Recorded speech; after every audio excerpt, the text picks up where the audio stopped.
राजा विक्रमादित्य और शनिदेव की यह कथा हिंदू धर्म ग्रंथों में बहुत विस्तार से वर्णित है। इसे शनि महात्म्य भी कहा जाता है। यहाँ इस कहानी का विस्तृत और सजीव वर्णन दिया गया है। सभा और राजा का कठिन निर्णय। प्राचीन काल में उज्जैन के प्रतापी राजा विक्रमादित्य के दरबार में एक बार 9 ग्रहों के बीच श्रेष्ठता को लेकर भीषण विवाद छिड़ गया। सभी ग्रह स्वयं को बड़ा बता रहे थे। अंत में वे राजा विक्रमादित्य के पास न्याय के लिए पहुंचे। राजा दुविधा में थे, क्योंकि किसी भी एक ग्रह को बड़ा बताने का अर्थ था अन्य ग्रहों को नाराज करना। उन्होंने एक युक्ति निकाली और विभिन्न धातुओं के 9 सिंहासन बनवाए। स्वर्ण, रजत, चांदी, कांस्य, पीतल, सीसा, रांगा, जस्ता, अभ्रक और लोहा। इन सिंहासनों को क्रम से रखा गया, जिसमें स्वर्ण सबसे आगे और लोहा सबसे पीछे था। राजा ने ग्रहों से कहा, आप स्वयं अपने पसंद के आसन पर विराजमान हो। शनिदेव जानते थे कि लोहा सबसे अंत में है, इसलिए उन्हें अंत में बैठना पड़ा। राजा के इस कूटनीतिक फैसले से शनिदेव अत्यंत क्रोधित हो गए। शनिदेव का कोप और विक्रमादित्य की दुर्गति। शनिदेव ने सभा छोड़ते समय राजा को चेतावनी दी, तारांकन राजन। सूर्य एक राशि पर 1 महीने, मंगल 1.5 महीने, लेकिन मैं 7.5 साल 7.5 तक रहता हूँ। मैंने बड़े बड़े देवताओं को कष्ट दिए हैं, अब तुम्हारी बारी है। जैसे ही राजा पर शनि की 7.5 शुरू हुई, उनके जीवन में उथल पुथल मच गई। एक घोड़े का प्रसंग। एक सौदागर राजा के पास एक जादुई घोड़ा लेकर आया।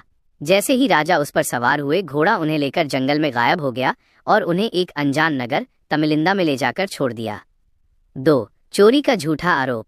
उस नगर में राजा एक सेठ की दुकान पर विश्राम कर रहे थे।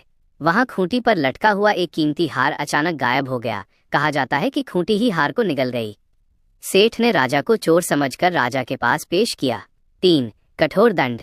वहां के राजा ने विक्रमादित्य के हाथ और पैर कटवा देने का आदेश दिया। अपंग अवस्था में राजा को सड़क पर छोड़ दिया गया। तेली के घर का वास। एक दयालु तेली राजा को अपने घर ले गया और उन्हें कोल्हू तेल निकालने की मशीन पर बैठा दिया। विक्रमादित्य सारा दिन कोल्हू पर बैठे रहते और बैलों को हाँकते। कई वर्ष बीत गए, लेकिन राजा ने ईश्वर पर विश्वास नहीं खोया।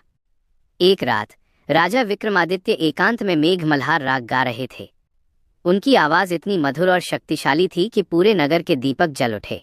उस नगर की राजकुमारी चंद्रप्रभा ने जब यह संगीत सुना, तो वो उस अज्ञात गायक पर मोहित हो गई और उसने प्रतिज्ञा की कि वो उसी से विवाह करेगी।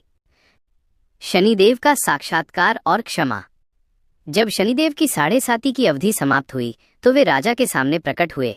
राजा विक्रमादित्य ने अपने कटे हुए अंगों के साथ शनिदेव के चरणों में गिरकर प्रार्थना की, तारांकन, हे प्रभु, जो दुख आपने मुझे दिए वे अब किसी और को मत देना। मैं आपका अपराधी था, पर संसार के अन्य जीव इतने कष्ट नहीं सह पाएंगे। राजा की निस्वार्थ प्रार्थना और सहनशीलता देखकर शनिदेव पिघल गए।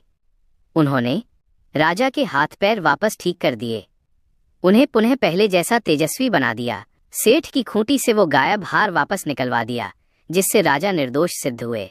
शनिदेव ने वरदान दिया, जो कोई भी शनिवार के दिन मेरी ये कथा पढ़ेगा या सुनेगा, उस पर मेरी 7.5 का बुरा प्रभाव नहीं पड़ेगा और मैं उसकी सदैव रक्षा करूंगा। कथा का सार, मॉरल। ये कथा हमें सिखाती है कि अहंकार विनाश का कारण है और धैर्य व ईमानदारी से कठिन समय शनि का प्रकोप को भी पार किया जा सकता है। शनिदेव केवल दंड देने वाले नहीं, बल्कि न्याय करने वाले देवता हैं।